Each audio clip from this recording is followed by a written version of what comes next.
I want to start off this episode with a quick tribute to Blake Harrison, formerly of the band Pig Destroyer. Longtime listeners of the podcast will know that Pig Destroyer are one of my favorite bands, and Blake was responsible for the entire electronics and noise that was part of their albums for close to 2 decades. So, yeah, he was an integral part of what I liked about Pig Destroyer, and he also did a pretty cool column called For Those About to Squawk in Decibel Music, which kind of shone light on new artists. Over the past weekend, Blake Harrison passed away, and it's a huge loss to not just his family but metal fans around the world. Rest in power, Blake. As promised in the end of the last episode, yes, the second episode in under a week is here, and it's for good reason. Welcome back to the Trendcrusher podcast. I'm Peter K, aka Trendcrusher. The reason why I'm doing the second episode is because I got a chance to speak to someone from a band I listened to when I was a teenager and getting into metal. I spoke to Kyle Thomas of the groove thrash metal act Exhorder. The band released this past weekend their 4th album, Defective Omnium, via Nuclear Blast Records. Before we get into my chat with Kyle Thomas, I'd like to play a track from an album that I'm truly looking forward to this year. It's by death metal act Gatecreeper. They've got a new single out, Caught in Threads. Here it is.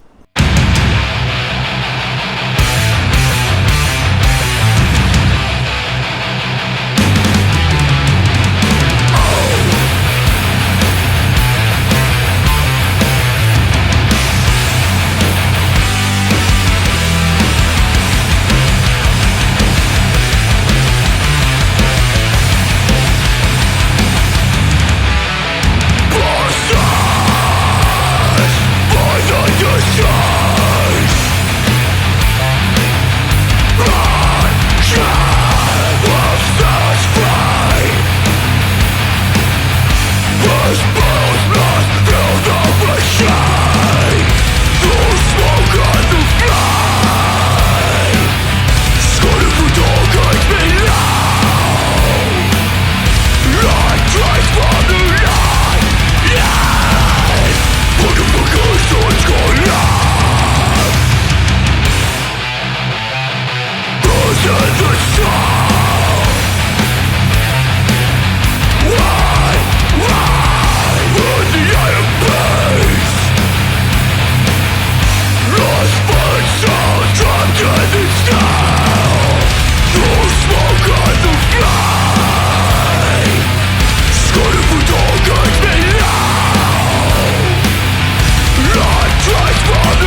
and that was Caught in the Threads by Gatecreeper, killer American death metal act.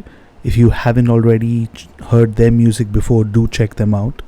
And for all of you in Southeast Asia and Australia, Deathcreeper will be in the region over the next couple of weeks. Do check out their website, gatecreeper.com, for more details and ticket info. Now on to my chat with Kyle Thomas. All right, and I'm joined by Kyle Thomas. How's it going, Kyle?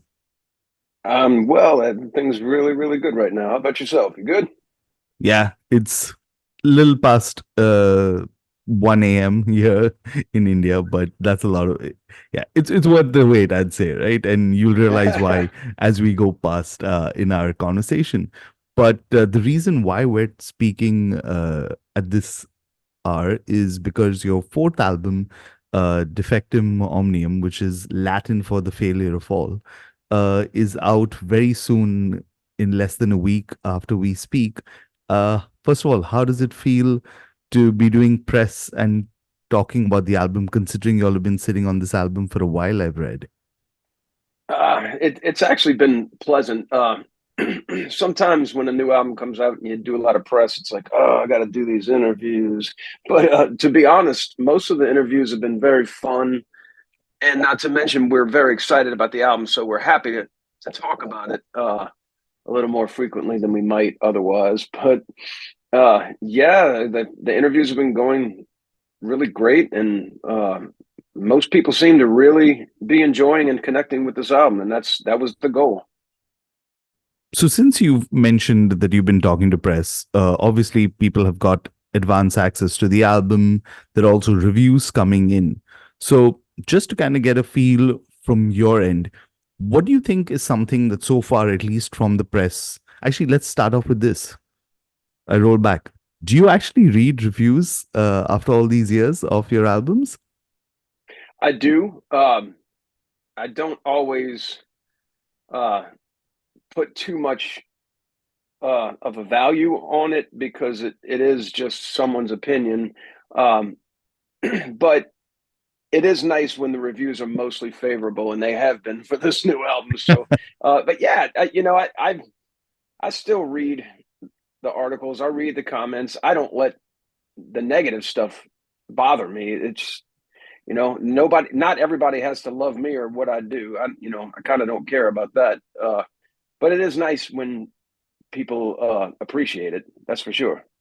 Okay, so at least from the reviews you've read so far in there, and I'm glad you've said most of them are positive. Has there been anything that you've felt that someone has kind of missed out of this album that you'd like to kind of highlight? Not really. It seems like most of the people are kind of picking up on the the concepts as they were intended. But to be fair, I don't have like this is what my songs mean lyrically, and you need to figure it out. For me, I'd rather take experiences that I went through, translate it into song lyrics, and put it out there for someone to take and read and interpret into their own life, rather than try and figure out how it affects me or what I was thinking. It's more important to me that what does it mean to you? Does it speak to you? Is my experience something that is similar to an experience that you had? And if so, why? Okay, I mean, that kind of ties in also to my next question, which I had for you. Uh, is that, let's be honest, right? And let's put this out of the way early. The last 3 to 4 years have been very similar for all of us, no matter where in the world you Yes. live, right? Whether you lived in the United States, India, and things like that. But when you look at just the band itself, right, you all went through so many different changes, lineup changes, and all of that. How did that kind of filter and make the experience for Defective Omnium very different, right? You know, I I always I always say that I write some of my worst music when I'm at my happiest. It it just doesn't. It's hard to write dark, brooding music with an eerie overtone when everything's really good in your life. So I think art should imitate life, and between the experiences that I went through personally and with the band, throw that in with the pandemic and lockdown, and I think that's something that when I come out of this, having written words from my experience with all this, most people in the world, like you said, can probably relate in some kind of way to most. The themes on the album are natural disaster, the people being divided, revolution and war, being oppressed by other humans, toxic people in your lives, people that are detached from their emotions so much that they no longer care about others. These are all things that any human on earth can relate to. So for me, it's good when I hear someone say, I know exactly what you're talking about, man. I mean, it kind of sucks because it means that you had a bad experience too. But at the same time, when you got art and people looking at it and going, I get it, that's a good thing. And it might mean something totally different to you than it means to the person next to you. But if it's still evoking emotions and opinions and a connectivity, even if it's different, I think that's good. Yeah, I mean, just to kind of add to what you're saying and just talking specifically about metal, uh, living in India where we have pretty much summer the entire year, except varied degrees, and it's pretty much bright most of the year. I could never kind of understand black metal. But fast forward, me living in Central Europe where there's certain times you barely see like the sun for 3-4 years. Bam, it kind of hits you, right? So I think it's also about the context. But I completely agree with what you're talking about. I mean, when I draw parallels, there was a time many years ago that you could kind of see divides, but now we have the internet and we have access to information, but also strangely enough, politically and, socioeconomically, a lot of the world is going through very similar problems, strangely enough, right? I mean, like I said earlier, sitting here in India, I could relate to all the topics you were kind of talking about because, hell, we're dealing with the same kind of shit, right? And it doesn't Yeah. really. It's just the world that we have inherited. Yeah. Yeah. But okay, so since we're kind of talking about this, I thought, why don't we just give our listeners a taste of the album, right? Before we kind of dive in and talk more about it. Which song from the album do you think we should play and why? I'm gonna say Year of the Goat would probably be the one. It was our first single on January 12th. It was released, but it has really done very well on the charts and on satellite radio. So as a result, I think it's just a song that's speaking to people right now. So I would think that's probably a great one to lead off with for anybody. Awesome. So here it is, Year of the Goat.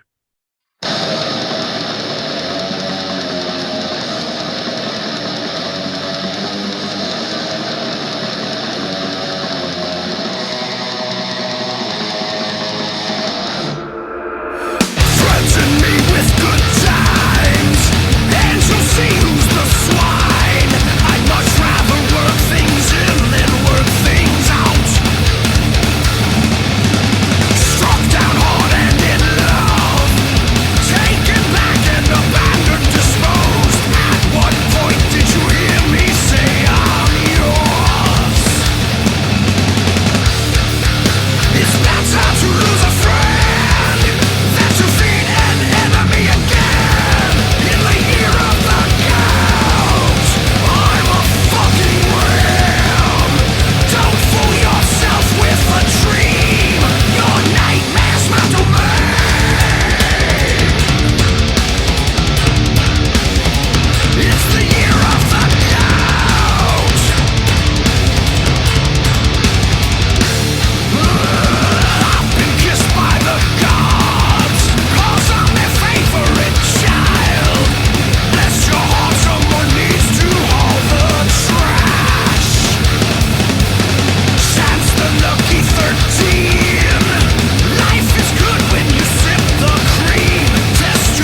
And that was Exhorder with Year of the Goat. And I'm talking to Kyle Thomas.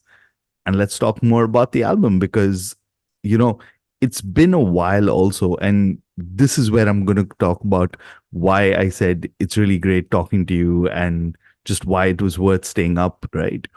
Uh, Years ago, I lived in Canada, and there was, I think it was one of those Roadrunner used to do those packages where they'd have like two CDs on one. Yeah.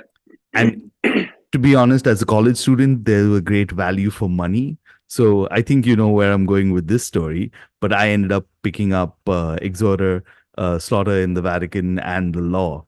And I was just fucking blown because, like, one of the things I always feel about a band like yours is that you're very underrated, right? And especially when you look at just the history of metal, and even when you think about like what are the first 5 or 10 bands that people kind of get into, right? You're always like still in there.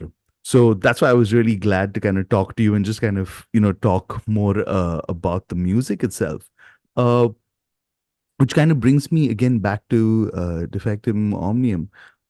One of the things, and again, this was me, so forgive me, this is my year, probably listening to the album a few times. I did find an undertone of punk music in there. I don't know whether it's the influence of the drums or your vocals or a combination of that itself. Is that like partially correct in there? And was Yeah, that no, something that you could? that's absolutely correct. Not only are we all fans of punk in the band, but Exhorder started out as a punk band. We Hmm. were when we first started getting ready to play shows, we couldn't get a show with the metal community. They just weren't having it. It was hair metal was a big thing, and they were Yeah. just like, So the punk rock community said, "Yeah, y'all come over here." So we played our first show uh, with no FX, and Wow. then throughout the next few years, we just built ourselves in the punk rock community, and we performed with Agnostic Front, Corrosion of Conformity, the Henry Rollins Band, and that's just how we did it in the early days. And we've never really forgotten the mindset because punk is an attitude as much as it is Yeah. music.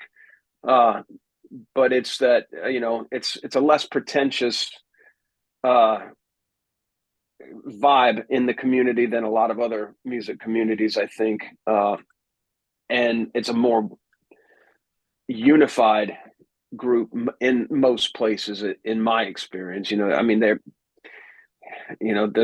assholes everywhere, but at the end of the day, I think that was just something that we always were like with our audience. We never did just like hide in the dressing room and then come out and play and then leave. We always hung out with the crowd, and then, oh well, it's time to go play. Let's go to work. And uh, that's just been really important to us. So yeah, it's no accident that there's a major punk presence on this album that was done on purpose to pay tribute to our roots. Awesome. And considering that you'll had such a long gap between your second and third album, right? How did the entire process work out for this album, right? I mean, was there already material when y'all were working on the previous one left over, or was it like start from scratch? Could you kind of take us through that journey? Uh, a handful of the songs Jason had already been working on at some point in some form over the years, but most of it was pretty new and fresh. We were on tour with Overkill, 2020, March of 2020, and that's when lockdown happened, Yeah. and we found out that the last 2 shows of that tour were canceled. So everybody hurried home, and you know, quarantine happened. So um, we had a lot of shows booked for the remainder of that year that we couldn't do because everything stopped. So instead of just sitting there going, man, this sucks, we just said, let's start working on a new album. I mean, it sucks because it was early 2020. Our album came out late in 2019. So More Than Southern Skies was only a few months old when this happened. So we Yeah. really were like we were just getting started with promoting that album, and then everything stopped. So we just said to hell with it. Let's just get back to work. So we started crafting songs seriously in 2020, and it wasn't until the late 22 that we finally had the songs right where we wanted them and felt like they were perfect and ready to record. Okay, and just to kind of dive in a bit on your process, when you're talking about this, was this still remote kind of writing together, or do you all still prefer kind of getting into a room together and writing? It's difficult for us to get together to write because we've got four members in this band and everyone lives in a different state. So that's difficult to get together. It's Sasha and Jason got together a lot and worked on the songs that they brought to the table. And I was here in Louisiana. I just right here in this room. I made demos with recording software and used a drum program, and I just Nice. recorded all the bass and guitars myself. So what happened is I'd present them with my body of work, and then I'd send it to Sasha for him to change the drums around to his style of play. And then when we get together and start discussing the songs, working on the songs, we'd say, I like this, this, this. I don't think this is as strong. So let's try this. And everyone listened to each other in this capacity. And it made a huge difference with the quality of our songs because we kept all the really good stuff, and the things that weren't so great, we got rid of, or we tried it a different way to make it work better. But that was something that's not always the case when you're writing songs with people. Sometimes people get a very strong opinion about what needs to happen with the song, and they're like, nope, we can't change it, it's got to be this. And to me, that's okay if you're doing a solo album, but when you're writing with people, I think it's smart to serve the song and listen to the if you're jamming in a band with these people, you should trust their opinion as to whether or not they think it's good. Okay, so only because you said that, does how does the role of a producer then become far more important in this scenario? Have you noticed where someone is far more objective and kind of looks at the larger picture as opposed to just someone who kind of wrote that part? Or because there's always going to be you're always going to be how Yeah. do I say, more closer to the ideas that you suggested or put out, right? Yeah, when you're producing your own stuff, you have to be Yeah. you have to be able to remove yourself from it as a player. Like, to me, like the things I love the most about making a new album, and the things that I think are the most important, are the songwriting and the production. And the performances, that's important also, but it's those two things are more important to making a quality song and a quality album than whether or not this person gets their chance to shine in the spotlight. I mean, it is important that everybody be presented and have their moments throughout the album where people go, God, listen to that. But when that becomes the primary goal of making an album, for one aspect of it to shine, uh, I think then you lose focus of what a good song and what a good album really is. Okay. Now, I want to transition a bit because I'm just keeping track of time also. So, one of the things I did, and please forgive me, is I actually looked up your Facebook. And one of the things I noticed you recurringly posted about other than shows was soups. Now, I've heard about Kuma's in the States, which does like the metal themed burgers and stuff like that. Yes, yes. But if you had to come up with soup, what would be the most metal soup? Metal Soup. Uh, you know, there's a there's a Mexican soup uh, that's made with beef tripe. I think like the lining of the cow's stomach. It's like, I mean, that sounds like tripe, like organs, like it's like, yeah, the Mexicans are doing it right. They've just got this death soup, cow gut soup. Yeah, when you say it that way, it does sound metal. But Yeah. I don't know, maybe food is something that you look forward to on tours, but y'all are actually heading out on tour also next month with Violence Deceased and Mortal Yes. Wound. Uh, Correct. what's kind of stuff that you look forward to on touring after all these years? Um, right now, actually, I think the thing I'm looking the most forward to is I've got family coming on tour with me. Oh, nice. My daughter started selling merch for us last year, and my wife, she travels for work, but she's not traveling right now, so she's going to come out also, and together they're going to sell merch for us and for Violence. And I've toured with my daughter, but I haven't toured with my wife yet, so we don't see each other very much. So it is nice that I will have family on tour. It makes it a lot more pleasant when I get to be around my family. It's hard to be away a lot, and for two people who travel for a living, we we don't see a lot of each other through the year, so we make the best of it. So and touring with Violence will be fun. We just did that in Latin America, and we got along Yeah, really well.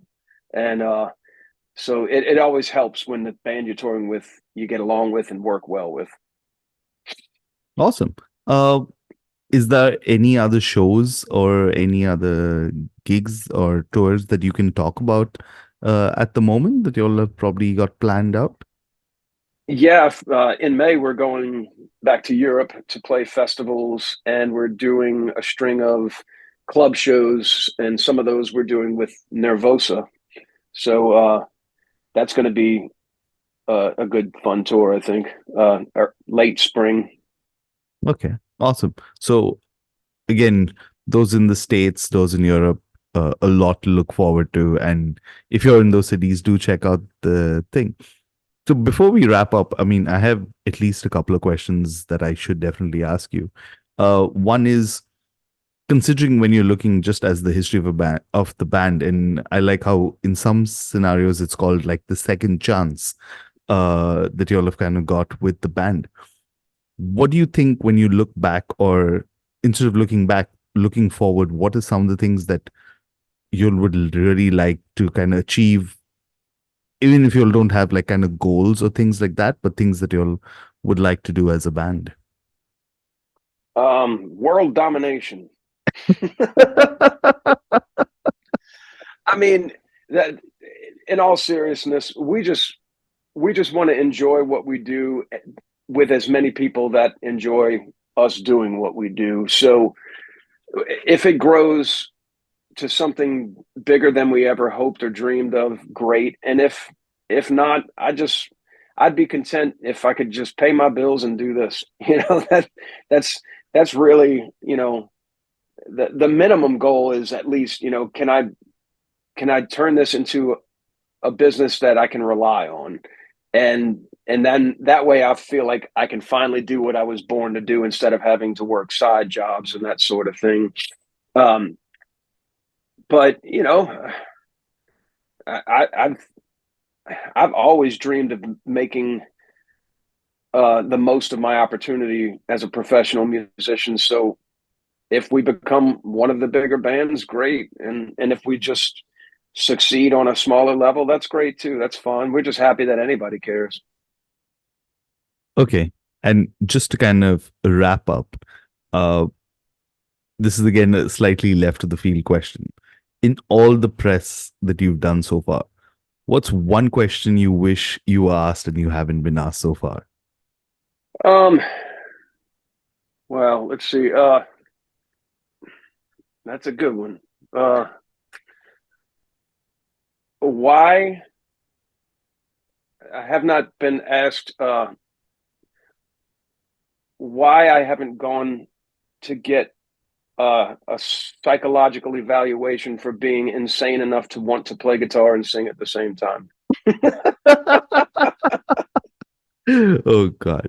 And I mean, see, coming from a non-musician, I completely just don't get it, right? But like with a lot of the musicians, they're like, oh my God, look at the skill.